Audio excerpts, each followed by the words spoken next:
Hello, and welcome to my YouTube channel, Reading Little Blue Books Out Loud While Stoned. Today, we start a new Little Blue Book, and that is Little Blue Book number, what is it? Number 49, and it is titled 3 Lectures on Evolution by Ernst Haeckel. And I don't believe there's a copyright date, but the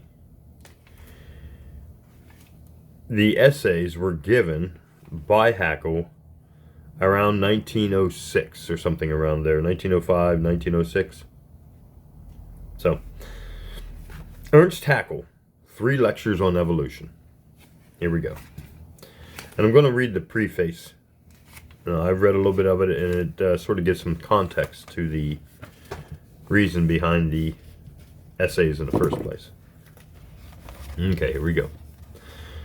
In the beginning of April 1905, I received from Berlin a very unexpected invitation to deliver a popular scientific lecture at the Academy of Music in that city.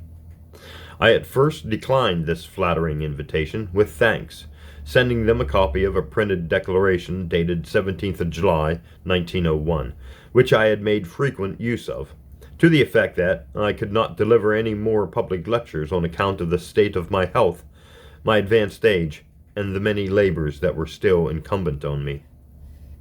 I was persuaded to make one departure from this fixed resolution. Firstly, by the pressing entreaties of many intimate friends at Berlin. They represented to me how important it was to give an account myself to the educated Berlin public of the chief evolutionary conclusions I had advocated for 40 years. They pointed out empathetically that the increasing reaction in higher circles, the growing audacity of intolerant orthodoxy, the preponderance of ultramontanism,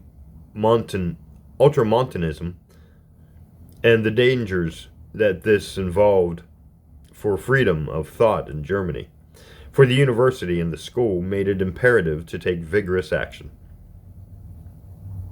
It happened that I had just been following the interesting efforts that the Church had lately made to enter into a peaceful compromise with its deadly enemy, monastic science. It has decided to accept to a certain extent and to accommodate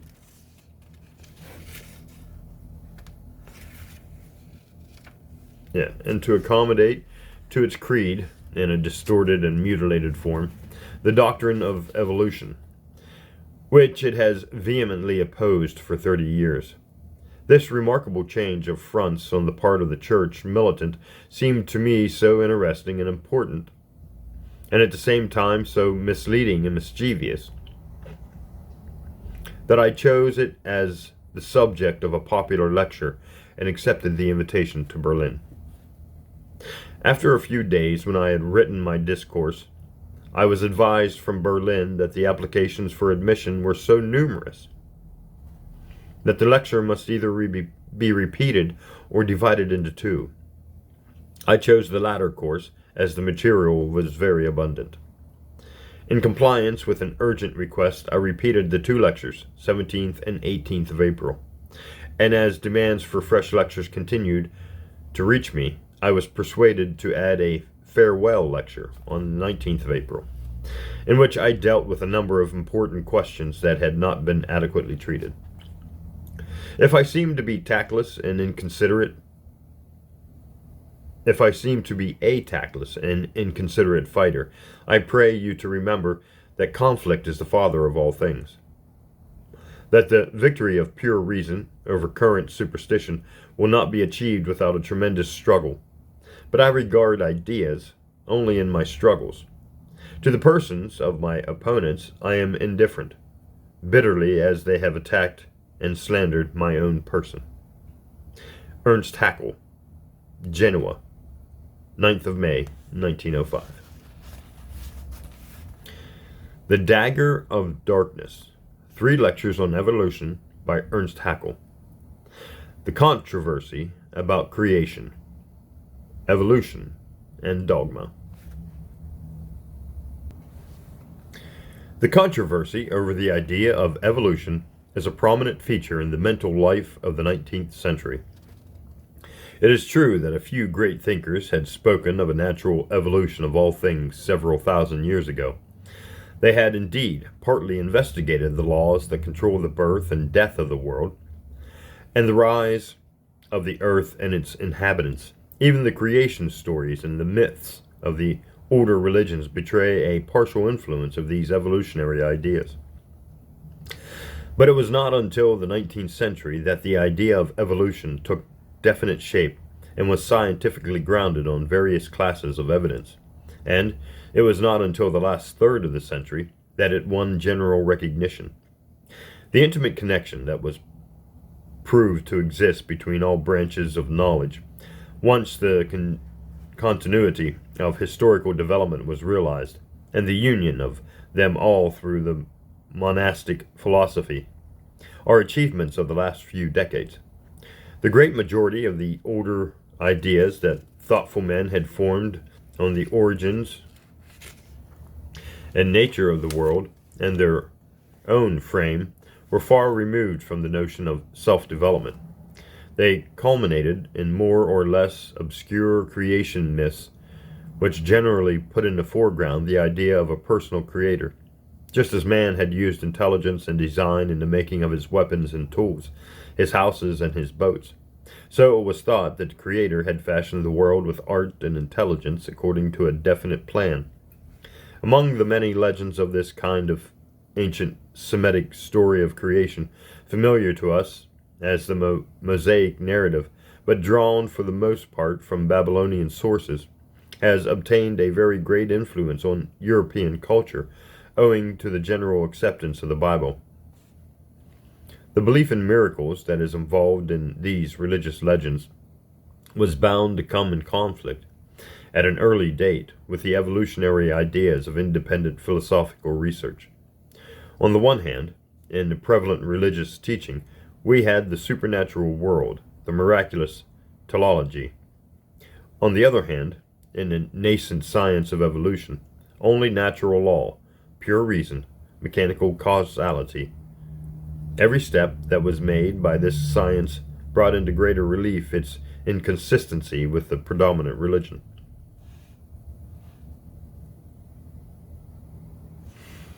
If we glance for a moment at the various fields in which the idea of evolution is scientifically applied, we find that, firstly, the whole universe is conceived as a unity. Secondly, our earth. Thirdly, organic life on the earth. Fourthly, man, as its highest product. And fifthly, the soul, as a special immaterial entity. Thus we have, in historical succession, the evolutionary research of cosmology, geology, biology, anthropology, and psychology. The first comprehensive idea of cosmological evolution was put forth by the famous critical philosopher Immanuel Kant in 1755. In the great work of his early years, General Natural History of the Heavens, or an attempt to conceive and explain the origin of the universe mechanically according to Newtonian laws. This remarkable work appeared anonymously and was dedicated to Friedrich the Great, who, however, never saw it. It was little noticed and was soon entirely forgotten until it was exhumed 90 years afterwards by Alexander von Humboldt. Note particularly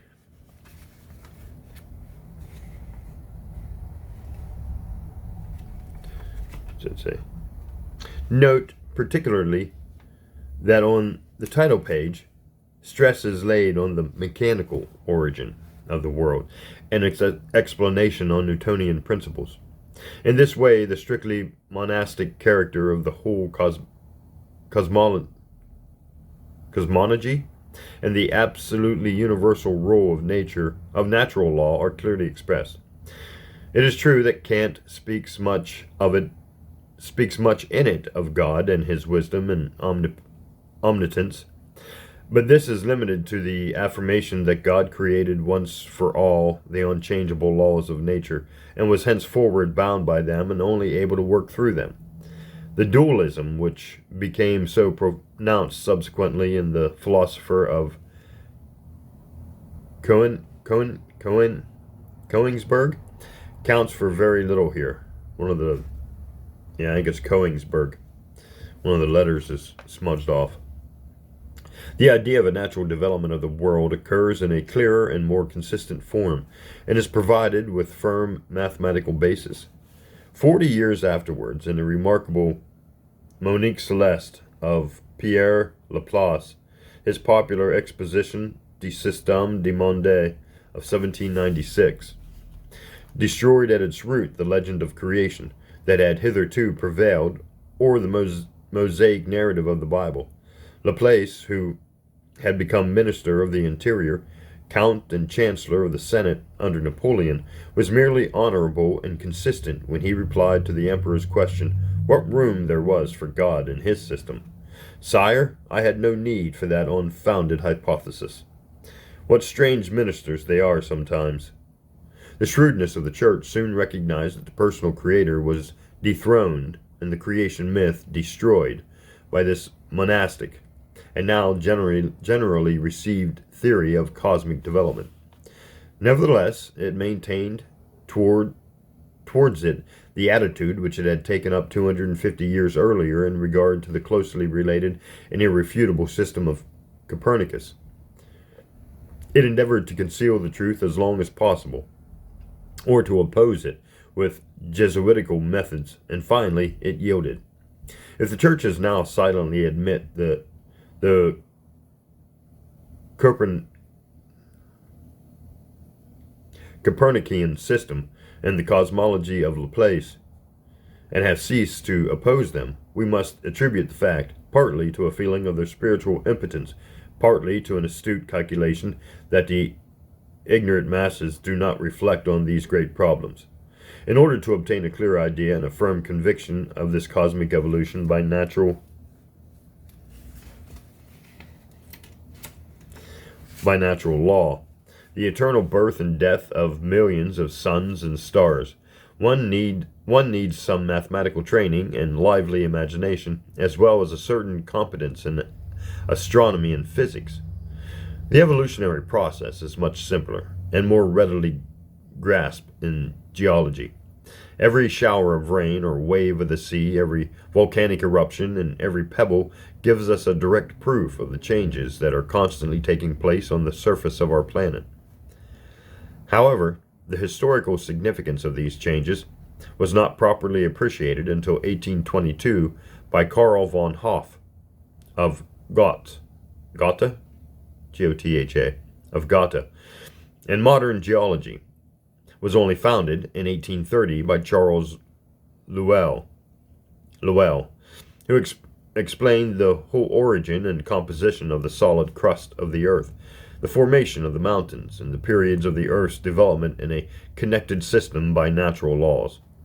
From the immense thickness of the stratified rock which contained the fossilized remains of extinct organisms, we discovered the enormous length, running into millions of years, of the periods during which these sedimentary rocks were deposited in water. Even the duration of the organic history of the earth, that is to say, the period during which the plants and animals population of our planet was developing, must itself be put at more than 100 million years. These results of geology and paleontology destroyed the current legend of the 6 days' works of a personal creator. Many attempts were made, it is true, and are still being made, to reconcile the Mosaic supernatural story of creation with modern geology. All these efforts of believers are in vain. We may say, in fact, that it is precisely the study of geology, the reflection it entails on the enormous periods of evolution, and the habit of seeking the simple mechanical causes of their constant changes, that contribute very considerably to the advance of enlightenment. Yet in spite of this, or possibly because of this, geological instruction is either greatly neglected or entirely suppressed in most schools. It is certainly eminently calculated, in connection with geography, to enlarge the mind, and acquaint the child with the idea of evolution. An educated person who knows the elements of geology will never experience ennui. I'm not sure what that means. E-N-N-U-I. He will find everywhere in surrounding nature, in surrounding nature, in the rocks and in the water, in the desert and on the mountains, the most instructive stimuli to reflection. The evolutionary process in organic nature is much more difficult to grasp. Here we must distinguish two different series of biological development, which have only been brought into proper causal connection by means of our biogenetic law, 1866. One series is found in embryology or ontogeny, it's in parentheses. The other in phylogeny, Phylogeny, phylogeny, or race development, in parentheses. Okay. In Germany, make sure I got the right page. Yep. In Germany, evolution always meant embryology, or a part of the whole, until 40 years ago. It stood for a microscopic examination of the wonderful processes by means of which the elaborate structure of the plant or animal body is formed, from the simple seed of the plant or the egg of the bird. Until the beginning of the 19th century, the erroneous view was generally received that this marvelously complicated structure existed, completely formed, in the simple ovum, and that the various organs had merely to grow and to shape themselves independently by a process of evolution or unfolding. Before they entered into activity, an able German scientist, Caspar Friedrich Wolff, son of the Berlin tailor, had already shown the error of this pre-formation theory in 1759. He had proved in this dissertation for the doctorate that no trace of the latter body, of its bones, muscles, nerves, and feathers, can be found in the hen's egg, the commonest and most convenient object for study, but merely a small round disc consisting of two thin superimposed layers. He had further showed that the various organs are only built up gradually out of these simple elements, and that we can trace step by step the series of real new growths. However, these momentous discoveries in the sound theory of epigenesis that he based on them were wholly ignored for 50 years, and even rejected by the leading authorities. It was not until Oken had discovered these important facts at Jena in 1806. Pander had more carefully distinguished the germinal layers, 1817, and finally Carl Ernst von Baer had happily combined observation and reflection in his classical animal embryology of 1828. That embryology attained the rank of an independent science with a sound empirical base. A little later, it secured a well-merited recognition in botany also, especially owing to the efforts of Matthias Schleiden of Genoa, Jena. I'm not sure if it's Jena or Genoa.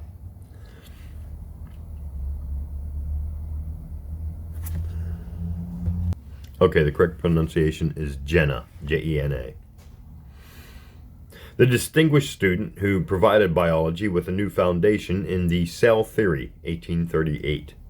But it was not until the middle of the 19th century that people generally recognized that the ovum of the plant or animal is itself only a simple cell, and that the later tissues and organs generally develop from this elementary organism by a repeated cleavage of and division of labor in the cells.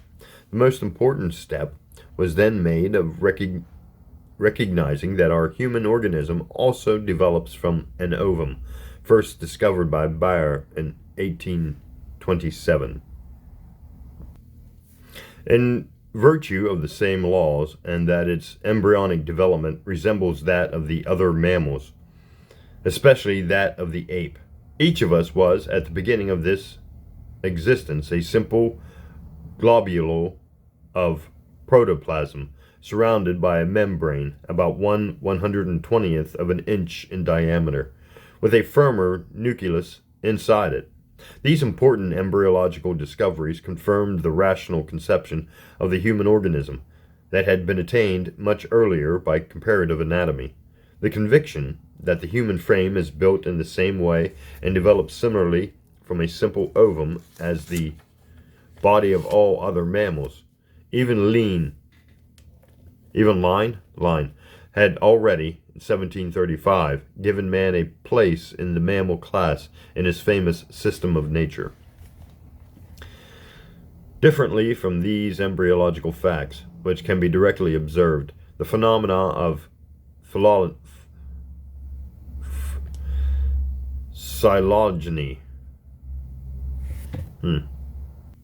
Okay, it's pronounced phylogeny, and it is the development of species, which are needed to set the former in their truer light, are usually outside the range of immediate observation. What was the origin of the countless species of animals and plants? How can we explain the remarkable relationships which unite similar species into and these into genera? It doesn't. Okay, in general, and these into classes. Leona answers the question very simply with the belief in creation, relying on the general accepted mosaic narrative. There are as many different species of animals and plants as there were different forms created by God in the beginning. The first scientific answer was given in 1809 by the great French scientist Lamarck, who taught in his suggestive Philosophie zoologique that the resemblances in form and structure of groups of species are due to real affinity, and that all organisms descend from a few very simple primitive forms, or possibly from a single one. These primitive forms were developed out of lifeless material by spontaneous generation. The resemblances of related groups of species are explained by inheritance from common stem forms. Their dissimilarities are due to adaptation to different environments and to variety in the action of the modifiable organs. The human race has risen in the same way by transformation of a series of mammal ancestors, the nearest of which are ape-like primitives.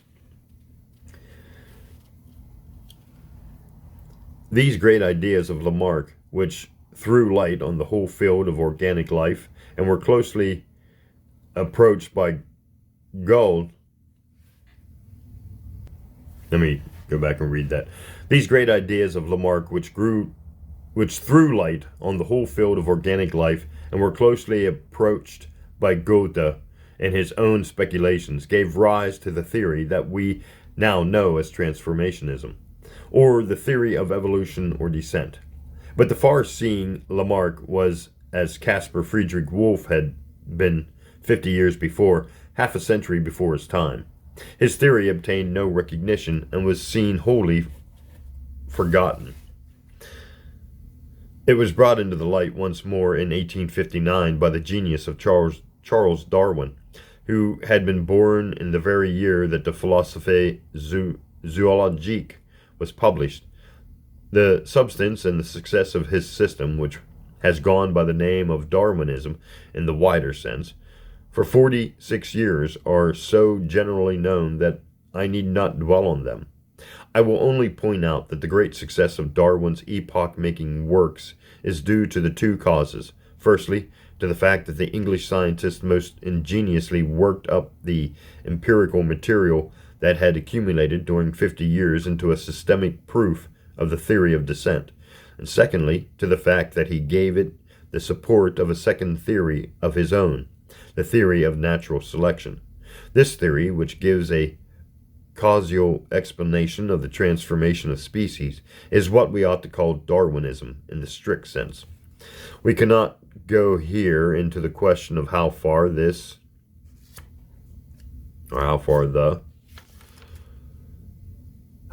theory is justified, or how far it is corrected by mere recent theories such as Weissmann's theory of germplasm, 1844, or de Vray's theory of mutations of 1900. Our concern is rather with the unparalleled influence that Darwinism and its application to man have had during the last 40 years on the whole province of science, and at the same time with its irreconcilable opposition to the dogmas of the Church. The extension of the theory of evolution to man was, naturally, one of the most interesting and momentous applications of it. If all other organisms arose, not by the miraculous creation, but by a natural modification of the earlier forms of life, the presumption is that the human race also was developed by the transformation of most man-like mammals, the primates of Linnaeus. The apes and lemurs, their natural inference, which Lamarck had drawn in his simple way, but Darwin had at first explicitly avoided, was first thoroughly established by the gifted zoologist Thomas Huxley in his 3 lectures on man's place in nature in 1863. He showed that this question of questions is unequivocally answered by 3 chief witnesses: the natural history of the anthropoid apes, the anatomic and embryological relations of man to the animals immediately below him, and the recent discovered fossil human remains. Darwin entirely accepted these conclusions of his friend 8 years afterwards, and in his 2-volume work, The Descent of Man and His Sexual Selection, 1871, furnished a number of new proofs in support of the dreaded descent of man from the apes. I myself then, in 1874, completed the task I had begun in 1866 of determining approximately the whole series of the extinct animal ancestors of the human race. On the ground of comparative anatomy, embryology, and paleontology. This attempt was improved as our knowledge advanced in the 5 editions of my Evolution of Man. In the last 20 years, a vast literature on the subject has accumulated. I must assume that you are acquainted with the contents of one or other of these works, and will turn to the question that especially engaged our attention at present: how the inevitable struggle between these momentous achievements of modern science and the dogmas of the Church has run in recent years. It was obvious that both the general theory of evolution and its extension to man in particular must meet from the first with the most determined resistance on the part of the churches. Both were in flagrant contradiction to the Mosaic story of creation and other biblical dogmas that were involved in it, and are still taught in our elementary schools. It is creditable to the shrewdness of the theologians and their associates, the metaphysicians, that they at once rejected Darwinism and made a particularly energetic resistance in their writings to its chief consequence, the descent of man from ape.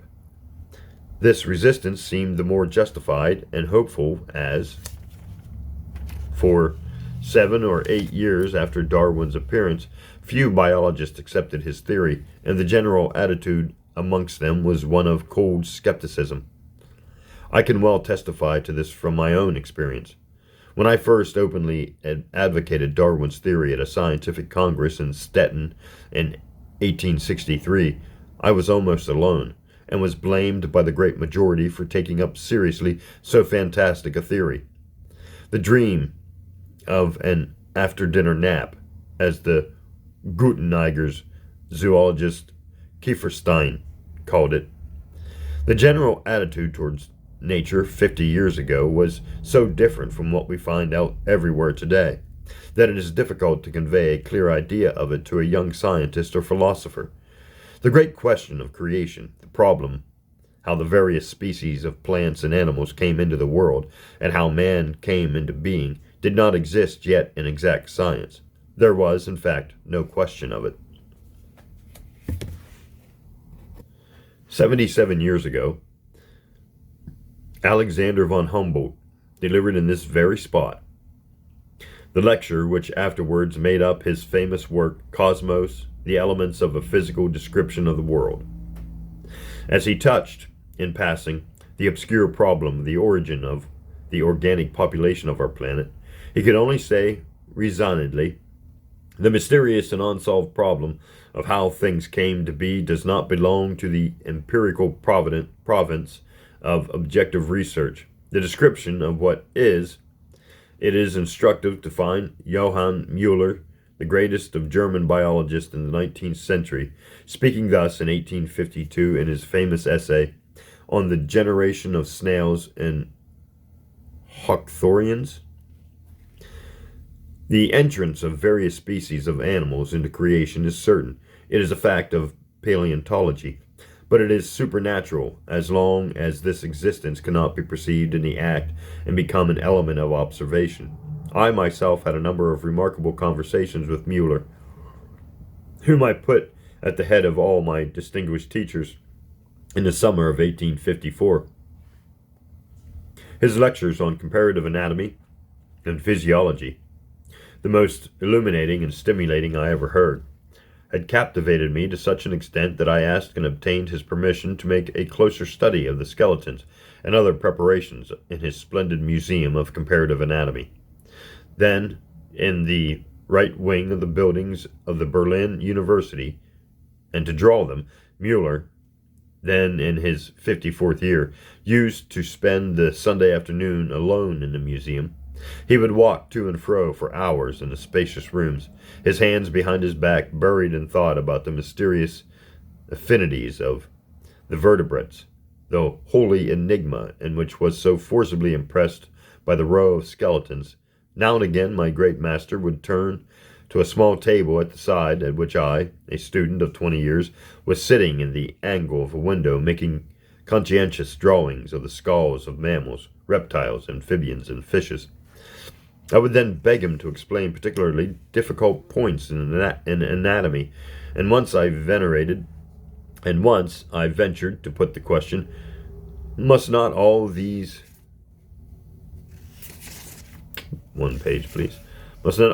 vertebrates with their identity and internal skeleton, in spite of all their external differences, have come originally from a common form? The great master nodded his head thoughtfully and said, "Ah, if we only knew that! If ever you solve that riddle, you will have accomplished a supreme work." 2 months afterwards, in September of 1854, I had to accompany Müller to Helgoland, and learned under his direction the beautiful and wonderful inhabitants of the sea. As we fished together in the sea and caught the lovely Medusa, I asked him how it was possible to explain the remarkable alteration of generations, if the Medusa from the ova of which polyps develop today must not have come originally from the more simply organized polyps. To the precocious question, I received the same resigned answer. "Ah, that is a very obscure problem. We know nothing whatever about the origin of species." Johannes Müller was certainly one of the greatest scientists of the 19th century. He takes rank with Cuvier, Baer, Lamarck, and Darwin. His insight was profound and penetrating. His philosophic judgment comprehensive, and his mastery of the vast province of biology was enormous. Emile du Bois-Reymond happily compared him and his fine commemorative address to Alexander the Great, whose kingdom was divided into several independent realms at his death.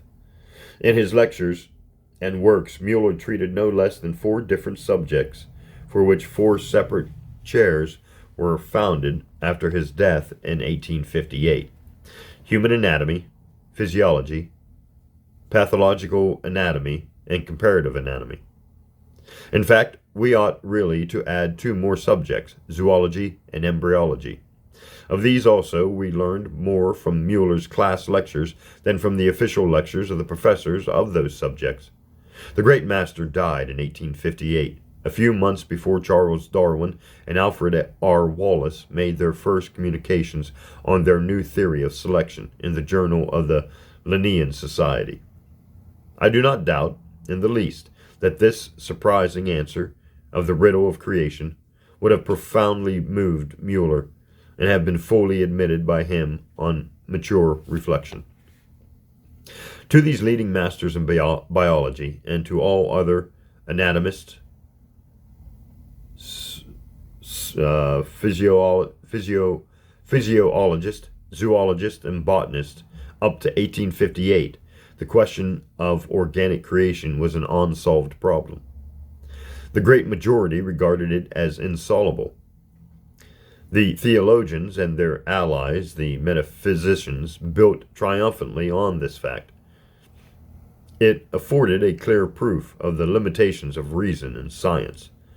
A miracle only could account for the origin of these ingenious and carefully designed organisms. Nothing less than the divine wisdom and omnipotence. I've always had trouble with those words. Could have brought man into being. But this general resignation of reason and the dominance of supernatural ideas which it encouraged were somewhat paradoxical in the 30 years between Lyell and Darwin, between 1830 and 1859, since the natural evolution of the earth, as conceived by the great geologists, had come to be universally recognized. Since the earlier of these dates, the iron necessity of natural law had rolled in inorganic nature in the information of the mountains and the movement of the heavenly bodies. In organic nature, on the contrary, in the creation of life of animals and plants, people saw only the wisdom and power of an intelligent creator and controller. In other words, everything was ruled by mechanical causality in the inorganic world, but by teleological finality in the realm of biology. And I think that is where we'll end today's reading of Little Blue Book number 49, 3 Lectures on Evolution, written by Ernst Haeckel. Thanks for listening, and join me in part 2.